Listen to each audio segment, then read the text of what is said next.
What are you waiting on, partner? Welcome to the Coaching Life Podcast, Coach.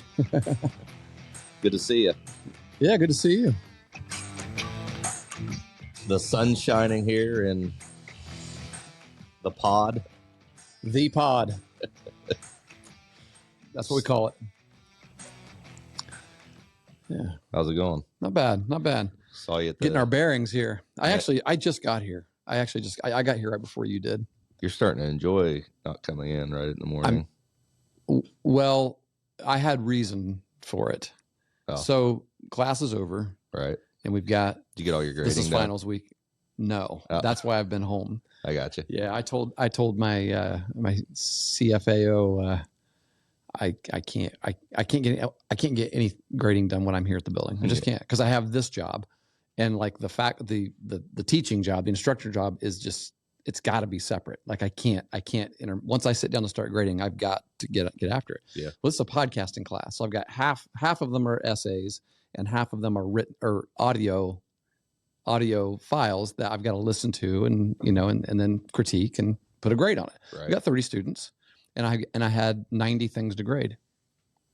Nice. So, yeah, I was up till 1 a.m. last night. 90 is that, and that was just at the end of the class, or That was just me getting behind. I see. You got to remember, this is a class that I wasn't expecting to teach. So in the future, this fall, future, you'll be ahead of this. Absolutely. I will have to be, because I was giving assignments. They were turning assignments in, posting them to Blackboard. And at the same time, I was also spending my entire weekend preparing for the upcoming week, building the course. Right. Because it was something that it was last minute. It was last minute. It's like the first year coaching. Pretty much. You're trying to do things and figure out what you're supposed to do all at the same time. Especially when you're hired like a month before. Yeah. True. For sure. All right. Well, good deal. I hope that settles down for you. I feel better. I'm a little caught up now. So now all I have left to grade are the finals. So I've given them till Friday, tomorrow, basically, to get their final project in. Oh, okay. Well, you're good then. So it's another reflection. Yeah. Yeah, they haven't. So the deadline's not done. So you are all caught up. You're good to go. Yeah, the deadline for grades is Wednesday next week. So okay. Good deal. Yeah. Good job, Coach. So it was fun. I'm looking forward to doing it again. I'm actually going to do the spring, like normal, like this past fall, and the class has gone from 30 this fall to they're allowing 40 in it. In the spring. Yeah, exactly. But it also has gone from a Tuesday, Thursday, hour and 20 minute long, 3 credit hour course to a Monday, Wednesday, Friday, 50 minute per session, 50 minutes per class, Monday, Wednesday, Friday in the spring. Will that be easier? Same course, same exact course. Yeah. Give you more time to fit things in. I think it will be, yeah, even though I had an hour and 20 minutes twice a week, I felt like it chopped it up too much. If we had a little more consistency, and it's going to give it'll give us opportunities to do. We did quite a few in-class activities, which was a lot of fun. I thought it was fun. I don't know. Hopefully they did too. We'll find out the evaluations, I guess. Yeah. Do they do so? Yeah, student course evaluation. Yeah, I'm supposed to push those. Keep getting reminders from, I guess it's the registrar's office. Remind your students to fill out the evaluation. I'm working on a project right now, building a solution so that students can submit tutorial evaluations for the Honors Tutorial College. So. Oh, cool. Yeah, and that's your project. Yeah. Nice. Yeah. We're building that up. Yeah, I've got a couple of HTC students who work as our ambassadors. Cool. Yeah. Some pretty top-notch young men and women in that program, for sure. Make it there, for sure. Yeah. Oh, boy. What's our topic today, Coach? Well, I had a friend tell me that when we were talking about how we come up with topics on a weekly basis, and sometimes I told him sometimes we don't have it until that morning. Yeah. And I said, I don't know, it's, after a while it gets like, what have we talked about before? We don't want to rehash things, but even when we come in with something we think is going to be similar to what we've talked about before, there's always some kind of fresh perspective on it, I think. Sure. Even if it's not new perspective, it's different in a way, like, I don't think there's nothing new under the sun, really. Right. I mean, you can only get so many new ideas. The wheel has been invented. Yeah, but I think some things just need to be repeated over and over again. Applicable Yeah, for sure. to current situations. Yeah. But what this guy said was, hey, why don't you guys just sit behind the microphones and talk? Like, that's not very interesting. Like, well, but people who know you would enjoy that. Well, yeah, but our podcast isn't just people who know us. So Right. Yeah. We've got people from all over the it's world international. watching for sure. now. Watching, yes, Listening on the to us. YouTubes. So a lot has happened this week in the sports world, and can you all hear Sounds that like out there? here in A-Town, something's going on as well. Turn this mic up. Maybe we can hear it a little better. I don't know where there it the went. sirens are. Yeah, there's nobody here. I don't know who could be getting in trouble. Right. People, like this building is quiet today. I made the mistake of parking around the corner. I should have came right up here in park, front. Yeah. Could keep an eye on the meter, and if we saw the meter person, we could run out in the middle of the podcast and put it in. You know, excuse me. Something happened this week in a football game that a lot of people have been talking about, an NFL game that a lot of people have been talking about, and I think it's worth dedicating a podcast episode to, because it's relevant to leadership. It's relevant to controlling your emotions, or it's really relevant to your response to adversity. Yeah, your performance and your performance for sure. What are you focusing on? And of course, you know, by now, people who in the sports world, you know, just with that bit of introduction, probably have an idea that we're talking about the way Patrick Mahomes reacted to probably the first flag that he's ever received. Right. Yeah. So it seemed that way.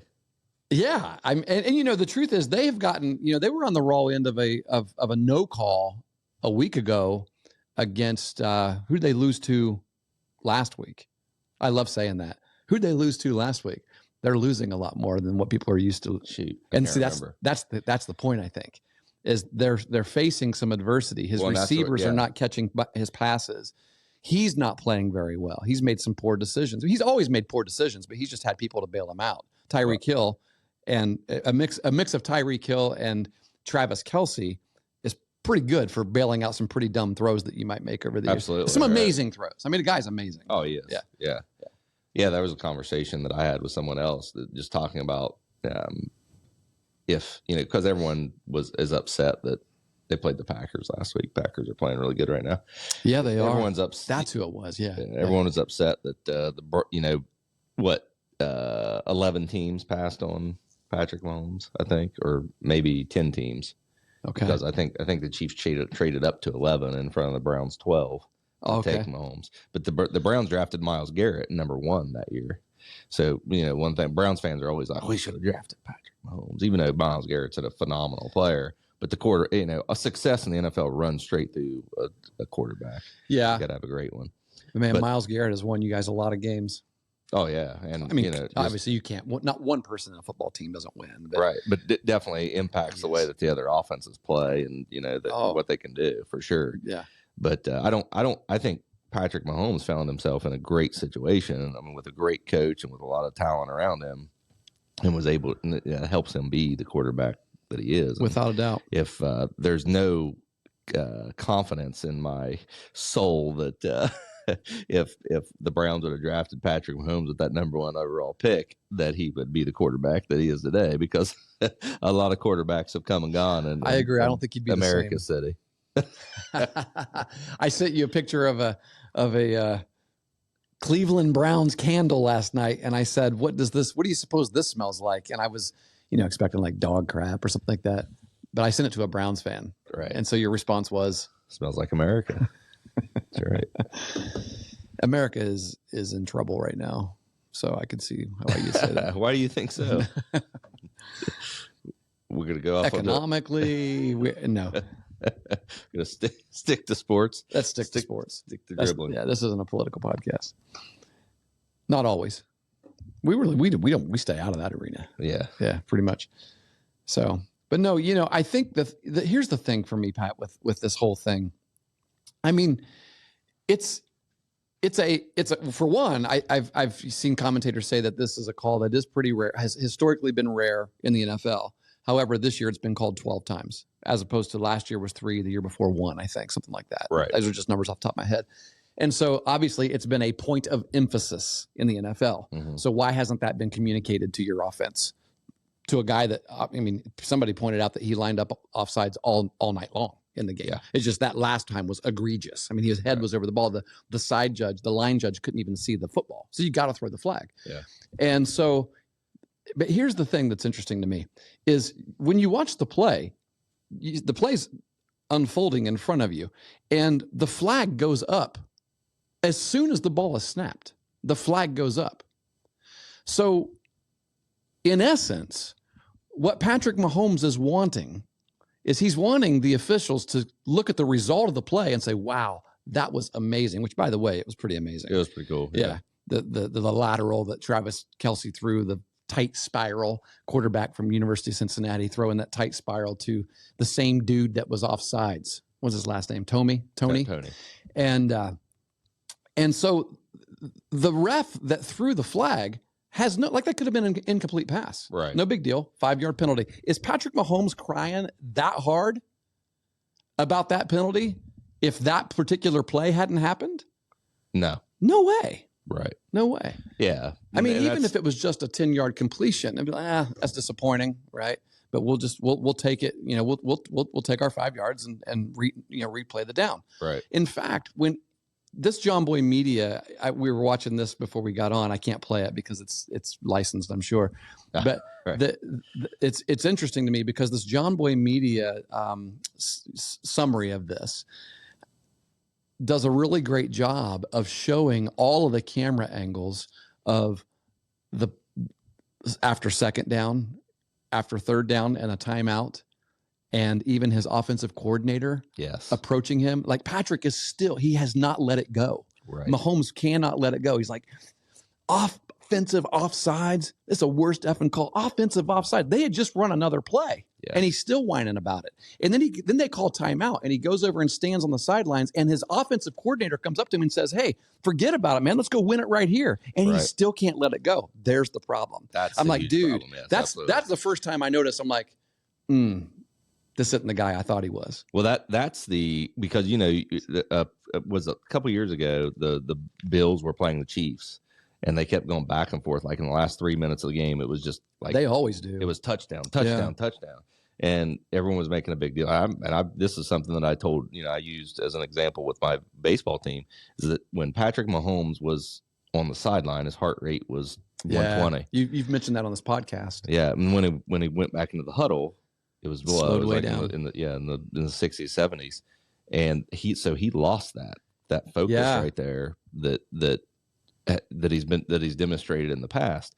And as I give credit to the offensive coordinator because I was there, I was watching the game when they called through the flag, and I was like, oh, that stinks. Right. I still thought they were on the 46. Oh yeah. I still thought they're winning. They have before. It's first and they've 15. done it before. Yeah, I can't believe that he was. I mean, he could not let it go. Right. And at some point, you got to say, okay, we've done this before. Let's do it. But they haven't had the adversity before. Yeah. I mean, it's been harder. The officiating adversity, at least. Everybody has a little bit. The officiating has been bad in the NFL. It has. It's been, and it's just so happened to be a little more bad for them than what they're used to. I got a feeling. Well, you think so? Maybe. I don't know. I mean, look at their outside tackle. The tackle. If you go back and look at that play, I wish we could kind of put it up on our screen. Yeah. But their tackle on the opposite side of the camera angle is lined up in the backfield all night long and on that play. Yeah. So not only was your receiver offsides, but your tackle also had illegal procedure as well. Right. Because he was lined up, but they let that go, and they do that to get that extra step on the rushing defensive end. Yeah, I mean, the Browns defensive end Myles Garrett was held.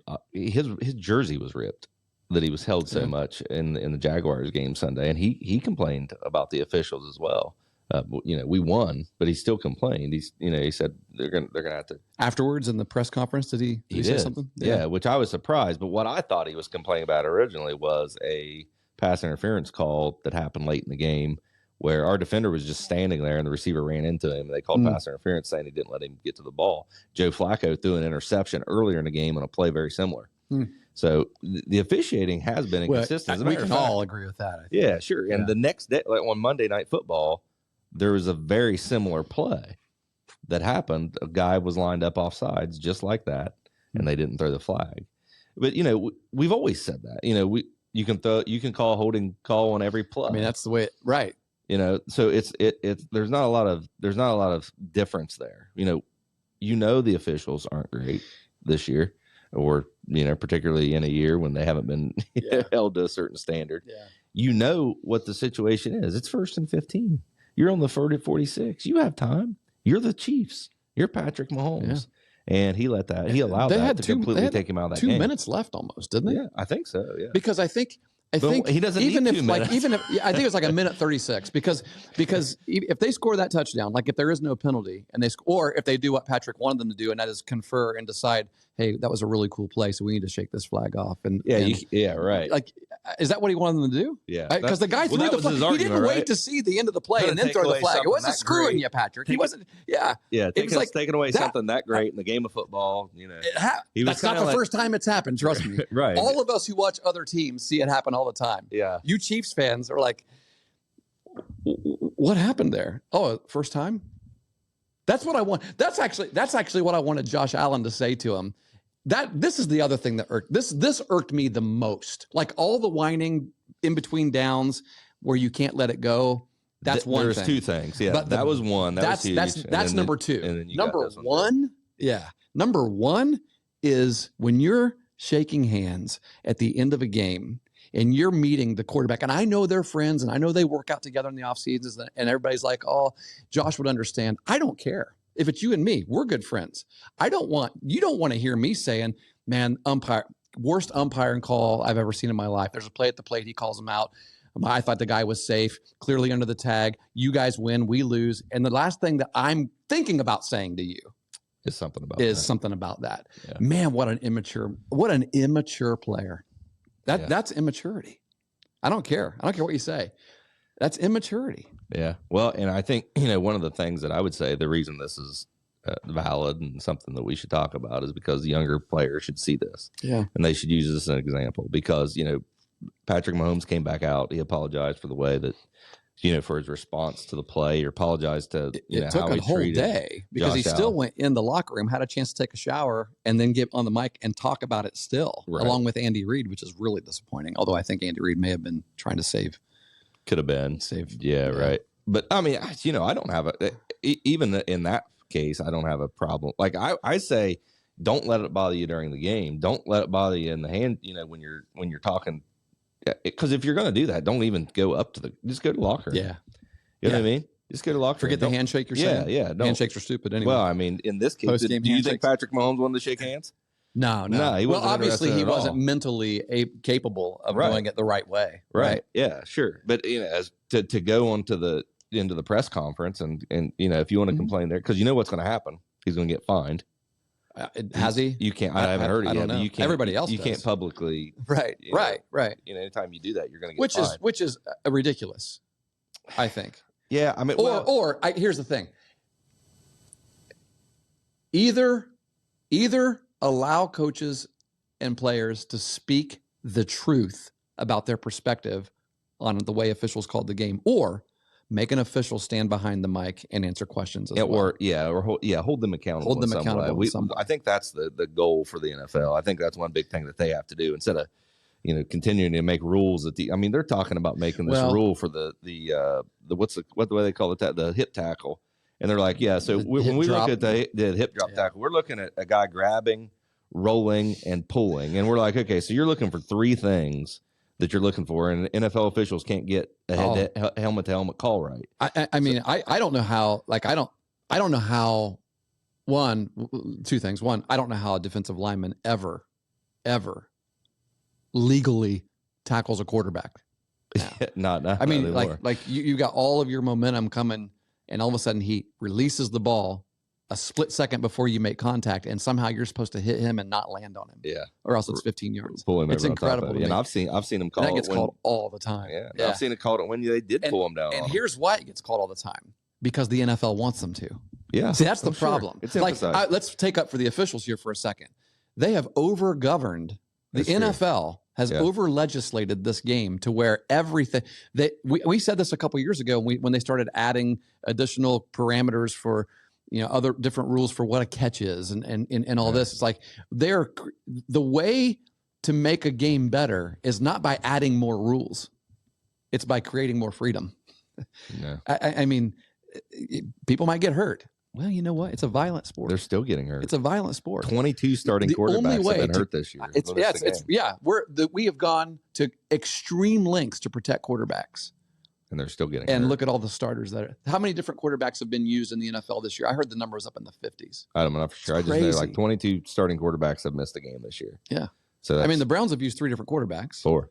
4? Yeah. Flacco's our 4th. Wow.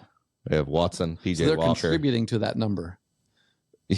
Yeah. And we grew Everybody is. We grew our jersey, our 25 name quarterback jersey. That I got a jersey. Nathan Rourke got called up this week. I got a jersey story for you that's kind of funny. A little light humor here to lighten up the mood a second. So Nathan was wearing number 18 in the preseason, and that was his number. He's switched to 12, which is the Nathan Rourke number, right? Yeah. And so Nathan got called up for the Jaguars. They didn't know if Trevor was going to play for sure or not. Although by the time he got called up, they did know. In fact, I texted him and said, "Hey, congrats! We can't wait to watch the game. We're gonna be supporting you. We kind of don't want you to get in because somebody's got to get hurt, right? But if you do, we hope you do. We hope you do great." And he responded back, "Thanks. Hope you all doing great." And he also said, "Don't worry, Trevor is playing." And I wonder why they activated him if Trevor was going to play. I think it was a ploy. Yeah, it might have been. I don't know. I have no idea because I'll tell you this right now. That was not a high ankle sprain. I don't care what you say. Going on, yeah. Like he had no limp. Nah, he ran, he cut. There at the end of the game, he had a great run for a first down. Kept, or at least got him close to a first down that kept their drive alive. So yeah, I don't know about that. I mean, T.O. I think may have been Des Bryant. Might have been Des Bryant years ago. It wasn't that long ago. One of my guys, one of my Cowboys, who by the way, on their way. Yeah, I think they're on their way. I think they might be the favorite. But it's either T.O. or Des Bryant. Got a high ankle sprain. Dude was out 6 weeks. Yeah, right. I don't know. What are they doing? Some kind of magic formula that they're injecting into these ankles or something. I don't know. And Aaron Rodgers is coming back from that torn Achilles. I mean, I know modern medicine is phenomenal. I mean, it's incredible. Yeah, but this was just like last year. I know. Like something crazy. So, but yeah, to go back to your point, though, quarterbacks are not more protected. No, they're not. Mm-mm. But we've added all these rules to protect them. Mm-hmm. And so I don't know. I mean, here's the thing, guys. Football's a violent sport. It is. Athletics Based in general. On violent collisions. Yeah, a lot of sports are contact sports, and there's a chance that people are going to get hurt. The only way to eliminate that is to not play. Yeah. That's the only way. And so it going in. You know it when you sign up to play football. When you sign your kids up to play football, there's a chance that they're going to have some kind of injury that they're going to carry with them the rest of their life. Right. There's a good chance of that, right? But we play it anyway. And I'm fine with that. I'm good with that, right? You have to be if you're an athlete. You can't be afraid of. I mean, you can't just go around life in fear. No. I mean, if you enjoy the game, then it's a risk. And so I don't know. I get it. People are bigger, stronger, faster than they ever have been before, and that's it's contributing to the increase of injuries. But the over legislation and over governing the game with more and more rules, I don't know. It's just and we and then we add games to the schedule. Right. Yeah, it's like right. Let's protect these guys at all costs, but let's add another game to the schedule. And why do they do that? They do that for money. Mm-hmm. So in adding that other game is just going to continue to contribute to more injuries. Yeah. These guys are tired. They're beat up every week. If anything, you should be shortening the schedule instead of increasing it. But what I was going to say though, Coach, Patrick Mahomes apologized. Yes. And he said, I should have handled it different with Josh Allen. I should have, and even he reached out to Josh Allen and they talked, and I'm sure Josh was like, no big deal. Oh yeah, I think so too. But there's people out there now now Mahomes' reputation has been damaged by the way that Oh, he absolutely. acted there, by the way that he responded in multiple ways, not just in the middle of the game when he should have been focused on the next Right. play, which he was more than in his offense was more than capable of coming back. We all knew that. Why he didn't know it, I think I'll he was the understand. only one, and especially given that the offense coordinator told him, hey, just let it go. We're good. Yeah, let's go. Yeah, and that's what a good coach does. But two, his reputation was damaged, and if you're a high school athlete and you're in a situation like this, and people are watching you. Yeah, you have scouts, you have college coaches. People are paying attention to these games, and something like that happens. That's going to be the proverbial black eye on who you are as a player. That's right, and it's going to make those people kind of question whether they want you in their program or not. And that whether it's fair or not, that's the way it is. Because it is. I mean, Patrick Mahomes has been great. He's been a model NFL citizens for most of the majority of his career now. And now here you go. Now people are talking about him being a baby and things like that. And that's the consequences. And that's why we always talk about it's important to focus on these things. It's important to think about these things. Prepare yourself to handle things like this. We talk about you can't worry about what you can control. Right. And in that moment, oh yeah, Patrick Mahomes was not worried about what he could control. He was worried about the play before, which was gone. Good word. That's a really good word. Yeah, there's no. I completely lost what I was going to say. I can't remember what I was going to say. Yeah, you made me speechless there. With that. Well, it's true in life. That's too. a good rant. Yeah. Right. Well, it takes me back to the old formula that Tim and Brian Kite, I think, maybe borrowed from John Gordon, who wrote the book Energy Bus, and put this in there. And then they developed an entire curriculum around it and take it to school systems and teach them. They taught it to Urban Meyer, who then taught it to the Ohio State University football team. And then Urban Meyer took credit for it when he wrote his book Above the Line. But that formula is E plus R equals O. Yep. And those letters stand for event plus something equals outcome. And that something is the most important aspect of every event that you face in your life. And that is response. It's the only thing you can control. How you respond. Yeah, because you can't control the event that happened, and you can't control the outcome, although you can impact the outcome based on your response. Absolutely. The outcome could be different depending on how you respond. So that's how powerful that R factor is you have the power to actually influence the outcome of this really bad event. You could influence it positively or negatively. And just this case as an experiment, as an example, this is a terrible event. I mean, it was a horrible thing to have that touchdown called back. That could have very well been the winning touchdown, although you still had a minute 36 and Josh Allen on the other side, who's been known to make some game-winning drives of his own. Still, I get it. You're upset about that. You're thinking that the outcome here is it's going to be harder to win. I mean, I can't imagine Patrick Mahomes is thinking, well, the outcome of that is we're now going to lose. We only got a minute 36 and we're on the 46-yard line. That's how he responded. It is. Right. I can't that's what's so surprising. Me too. Yeah. Is that, well, that's where his mind went, apparently. Yes. And he was distracted. Yeah. And so, but the reality is, what if your response is different than what his response was? And that is, okay, this happened. We can't control it. I got to flush it. I got to get rid of it because weak outcome. We're still going to win this game. Not we can. We're still going to win this game. Right. And we're just going to do it with the next play or maybe the next 2 or 3 plays. But we got a minute 36 and we're going to go win this game. Yeah. And that focus may have changed the outcome of the next 3. Was that first down when that happened? I was wrong. I said it and I don't know the next why 2 I forgot, downs? But it was second down when they made the touchdown play. So they replayed second down. It was second. Then you had third 15. and fourth. So you had second, third, and fourth. Yeah. So you still had 3 downs. Yeah. After that. Yeah. Yeah.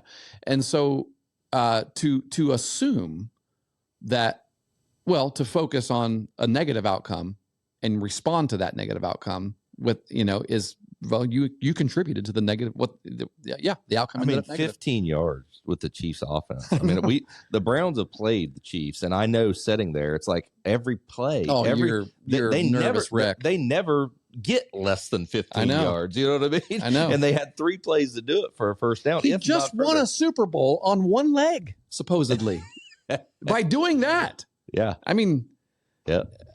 I mean, he had to run around like that against the Eagles last year, and I don't know. So the lesson there is, man, your response makes a huge difference. Yes, that response makes a huge difference. Yeah, and as coaches, we should praise our players in situations where that happens. Yes, we should seek them out as well. Right. When an umpire or a basketball official or a football official makes a bad call, or a volleyball official, because I made a couple this year, when a line judge, when they make a bad call, evaluate that situation and say, hey, here's our opportunity to respond to this in a positive way. Yeah.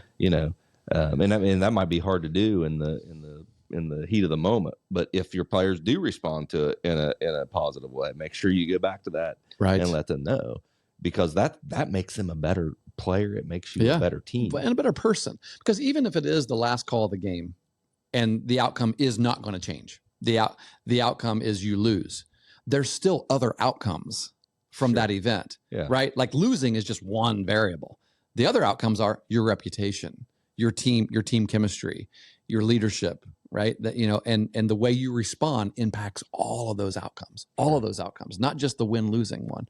And so there's just so much to it.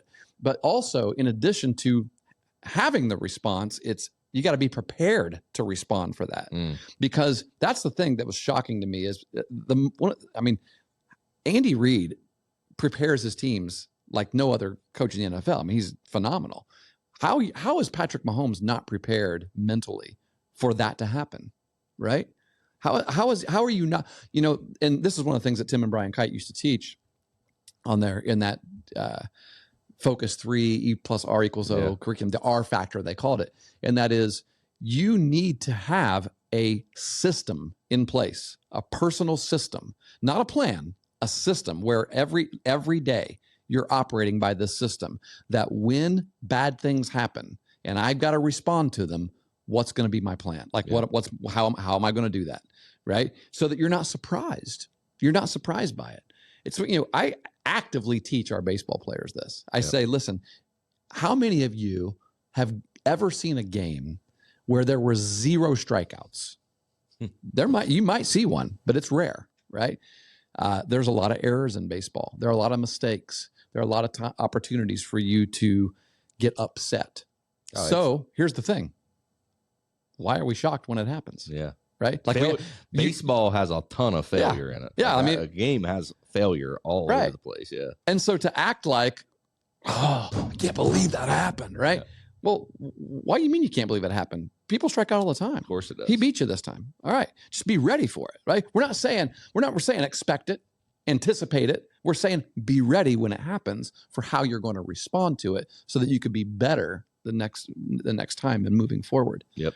That's true in life too. Yeah. That is a life lesson, like what we talked about last week. Of course it is. Because bad things are going to happen to you. Every day is not going to be your best day. And, there's nothing you can do about it but respond to it. That's it. And how are you going to respond, negative or positive? So, expect that there's going to be bad moments in life, because there are, for sure. And that's, the people who respond, people who temper their response or have a response. Like you may not know exactly how you're going to respond to an event before it happens, obviously, but by being the type of person who anticipates that this could happen, and when it does, I can't be surprised. I got to say, okay, let's press pause here. Let's take a deep breath. Let's think about this. How many times did Patrick Mahomes have the opportunity to just take a deep breath, right? 4 rip 3. Yeah. Right. Release breath. All right. Something physical. Give me something to drink, right? On the sideline, 2-minute warning or timeout. Okay. refocus, breath. Let's go get this. And it's amazing because he had people around him telling him to do that, reminding him of those things. So he just lost it. I feel like maybe he's got a lot of pressure on him right now. Maybe one bad moment. Right. Heck,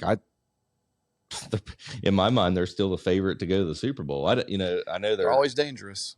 Heck yeah. Do you want to play them in a playoff? I mean, how do the Cowboys match up with them? How does your Jake Browning led Bengals match up to? Are you a Bengals fan right now? Well, heck yeah, man. Okay, I didn't know because Burrow's not playing. Burrow wasn't playing. I'm pretty excited about it. I love quarterback controversy. Like these people that are saying these. I mean, there's not a controversy, but they're like you texted me last night. There are legit Browns fans who Bengals fans who sound like Browns fans, and are saying we haven't had Joe Burrow. Trade Joe Burrow. Yeah, like they're entertaining it. Right. Like, yeah, maybe for a really good player, 3 first-round draft picks. Yeah. I saw somebody say, this just proves that Joe Burrow is a product of the system. And my thought was, the system? Wait a minute. Joe Burrow is the system. Like what were the Bengals doing before Joe got there? And what was Joe doing before he got to the Bengals? Oh, remember LSU, the greatest college football season that any team has ever had in college football, right? Yeah, that's true. Undisputed. Listen, I would much rather Jake Browning be the quarterback of a team in our division than Joe Burrow. Ask every team in the league who they'd rather have. Right. Yeah, and I'm loving seeing this Jake Browning play. I'm loving his just quiet humility and just getting it done, right? The question is, who would you rather have, Jake Browning or Joe Flacco? That's a good question. I'd rather have Joe Flacco. Would you? Joe's been there, man. He is. I think that does help. I mean, man, we've got. It's going to help tremendously down the stretch. I mean, you're getting close to playoff time now. We have 10 guys on our injured list, and we have 10 guys on injured reserve.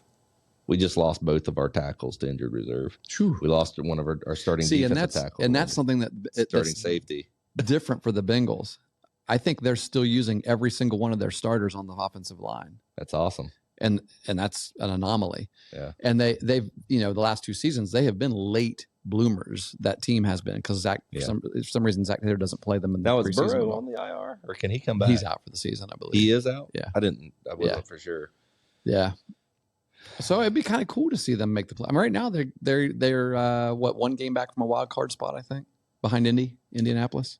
Even though they have the head, it's kind of a weird thing. They have the head-to-head against Indianapolis. They both have the same record of 7-6, something like that. Are they behind them?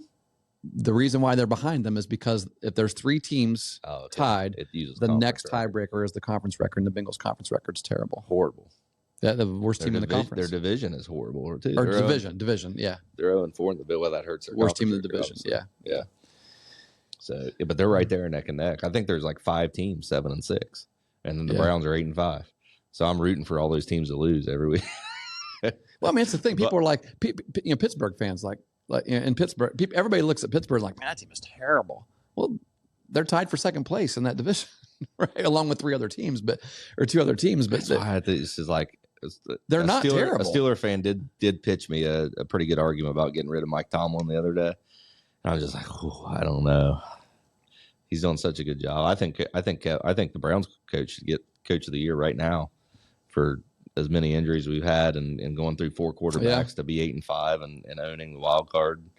It's just there's a lot of talent on that team. They are very talented. But to lose Nick Chubb and a starting quarterback. Yeah, Watson. We've lost 2 right tackles, 1 left tackle, starting safety. I heard Myles Garrett's a little banged up. He is. I think he was better last week, but still not great. Yeah. But they were all over him, and they were legit. But they do every game. They hold him every game. Yep. But you know what's funny with Myles Garrett? I love the one game where he was getting double teamed by 2 tight ends. Like the offense was double teaming a defensive player. And so he is so smart, man.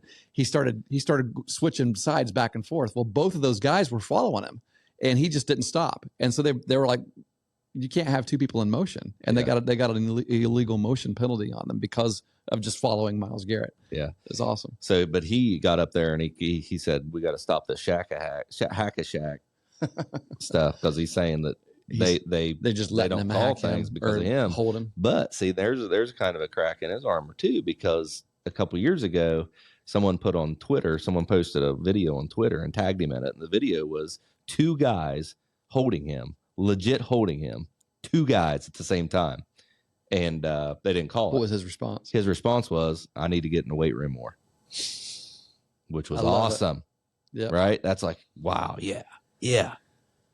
But now it's like, well, we need to quit with this Hack Shack. Yeah. And I don't know. I feel like it's not that you don't agree with that sentiment, right? Like, yeah, it is wrong to let two people hold a player just because he's really good and let it go because he's so dominant. But there's a system to do that. The way you responded previously, stay there. Right. Just stay there. Right. Yeah. Because that's awesome. Like Myles Garrett. And then when he does this, it's like, I don't like it. I'd rather him not. Yeah, we won the game. The officials were horrible. Hey, we were the benefactor of a pass interference call on a ball against the 49ers, on a ball that got thrown 20 yards out of bounds. I mean, he couldn't have caught that thing on 2 step ladders. This might be the first time in a long time that if you were to like weigh the for and against calls being a benefactor of a bad call, that the scale would tip in favor of the Browns. Browns always are on the poor end of bad calls, it seems like. I don't know. Or bad luck we've or whatever. Still been hammered. We have gotten they've had some pretty good ones this year. Yeah. Wasn't there one against Minnesota also that we didn't play Minnesota. Not Minnesota. Who was it? I don't 49ers. know. It might have been the 49ers one that you're talking about. Yeah. The pass interference call. But we can't make our way around the NFL here. I mean, and finish this podcast today without talking about America's team. That we just did. We're talking about the Browns. We've been talking about the Browns. We're talking about there's no team or fan base that represents the heart of America more than the Cleveland Browns. You're talking about loyalty, people in Cleveland. Grit. I'm not in Cleveland. There for some reason, and this is well known across the country. We travel well. The most arrogant Browns people from Cleveland club. say we are the perfect American dialect. Like what's American dialect sound like? Like what's an American accent? People in Cleveland. Come on. Well, I don't know about that. Yeah. Go to rural Appalachia. There's your American dialect. That's the heart of it all right there. Yeah. What do you want to say about the Cowboys? Man, they're on the move, aren't they? Their fans are so fair weather. It makes me sick, especially the guy that's sitting across from me right now. Listen, I have been a lifelong Dallas Cowboys fan. Coach Stewart up at Fisher Catholic. Thanks to Biswadit J. Ganguly. Jerry Jones. We're never going to be successful with that owner. Well, that's not wrong. You are right now. I mean, how is that different than Browns fans just constantly bemoaning their team? Just because we're not used to hearing that from Dallas fans because there's been so much success that when it has happened since 1996, they haven't done anything, legit. And it just so happens to be that those were the early Jerry Jones years, and they were still winning on the back of those Jimmy Johnson years, the coach that Jerry had to let go because of his ego. I don't know. I got a question for you, Coach. How do you feel about Mike McCarthy?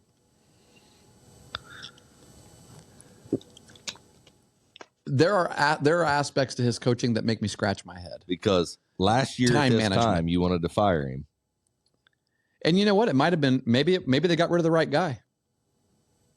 Maybe the issue was the OC because McCarthy's calling the plays now. Yeah, he's an offensive guy. They got rid of Kellen Moore. I'm usually a company man. You know that, don't you? When it comes to the Browns, I usually side with the team. Stand up with the company. Yeah. That's good. Yeah, good. I support it. Well, I mean, you want to win, and you see it. You see something that's keeping you from winning, and that something is a coach, right? But he's not now. Kellen Moore? No, McCarthy. He's the head coach. Yeah, I know. He's not keeping you from winning. No, I mean, maybe he was not the big problem. Maybe the problem last year really was the offensive coordinator. Maybe. And I still think Mike McCarthy's time management sucks. So they just haven't had to show that in the last few games because they've been in trouble in the playoffs. You're going to be like, oh, we got to fire Mike McCarthy. I don't know about fire, but just you can become a Browns fan for a few minutes and complain about it, I guess. Yeah, I guess you're right. No, Browns complaining. fans No complaining Browns allowed. fans do. No BCD. Yeah, we talked about the other day in That's right. basketball practice. Yep. No blaming, complaining, or making excuses. Facing, yeah. So what do you think? I mean, just be aware, young athletes, high school athletes, be aware of these situations. Don't allow it. Don't let your immediate response be anger. Evaluate what happened and know that, hey, if this is an opportunity for me to grow as an athlete, as a person. And I'm a firm believer that if you're able to control your emotions in those moments, and I'm not saying I've always done it. Of course I haven't. No. Yeah. I mean, neither one of us. Right. I mean, but I caught myself the other day during a basketball game getting upset about a call. And I was like, I'm not going to say anything. And then Patrick Mahomes goes through your mind. See how these things could be learning experiences for everybody, right? Yeah. I called the kids over and I said, we're not going to lose this game because of the officials. There you go. Bottom line. There you go. So there's no reason to talk about the officials. There's no reason to complain about them. We're not going to lose because of the officials. We're good enough to win regardless of the officials. So let's do it. Did you? We did. Yeah. Excellent. Congratulations. Yeah. What's the record? What's the we only played 2. Megs? We had a bomb 7th grade scare us out. We're 2-0. Awesome. We got a big game tonight in Nelsonville, and then Monday night we got a huge game at Athens. I hear Athens is really good. So Monday night at Athens. Monday night. All right, I have to check my calendar. I probably have a concessions game that night. Got to make some money for our baseball team. What do you do? Do you do concessions for the girls' games? Boys and girls. Oh, home games. Yeah. Junior high. Yeah. Oh, okay. Yeah, you will. Yeah, you will. Our girls' games have been very low profit at the concession stand. Well, I can see that. They probably don't bring as many people. A couple of factors. Not the. Well, a couple of factors. One, our girls, they dress everybody for both games. And so typically you'll have the 7th grade game, and then the 7th graders will come out and they'll be hungry and thirsty, and they'll be buying a lot of stuff. And they'll just continue to buy stuff through the second game. But now they're all on the bench. Both like the 8th graders will buy some things before the 7th grade game, and the 7th graders will buy things after their game. Now they're all out there. So and their parents are all in there too. And they don't have very many siblings. That's factor number 2. Like the young siblings are the ones that are always spending the parents' money at the games, because that's how you can like keep them. Yeah, go get more popcorn. Go get some more candy. I'm assuming that's their parenting. I don't know. I mean, depopulation going on out in East. I don't know. But I mean, they played Federal Hocking last week, and I think Federal Hocking brought a total of 5 fans to watch those girls play. I felt bad for them. I mean, every game they've had so far, they've just blown the teams out. So they're legit. Both teams are really good. Yeah. So maybe people are like, if we're going to skip a game, it'll be this one. I don't know. I mean, they played Vinton County the other night. The 7th grade just beat the tar out of them, and then the 8th grade, they're like, I was talking to Greg Lloyd. He goes, I think their 8th grade's a little better. I mean, that'll be a good game. After the first quarter, VC was up. Vinton County was up 10-8 after the first quarter. So I'm like, yeah, he's right. We'll keep an eye on this one. After the second quarter, Eastern was up 26-12. Oh, wow. Ended up winning by 20 some points. That's a coaching adjustment. I mean, it's just, they're good. They got some good ones. They do. Yeah. Yep. They got a lot of good ones for sure. Uh-oh. What do you think? They're playing us off, Coach. It's time to shut up. It's like at the Emmys or something, yeah. Remember those situations. Remember those opportunities. Yeah. Don't let it impact your emotion. Think about your response. Coaches, players, fans. Use that formula. Use that E plus R equals O. I mean, and keep that. Write that down. Get a bracelet that says it. Event plus response equals the outcome. You always have a way to impact it. Yes. Might not be the best, but you can impact it. Yeah, for sure.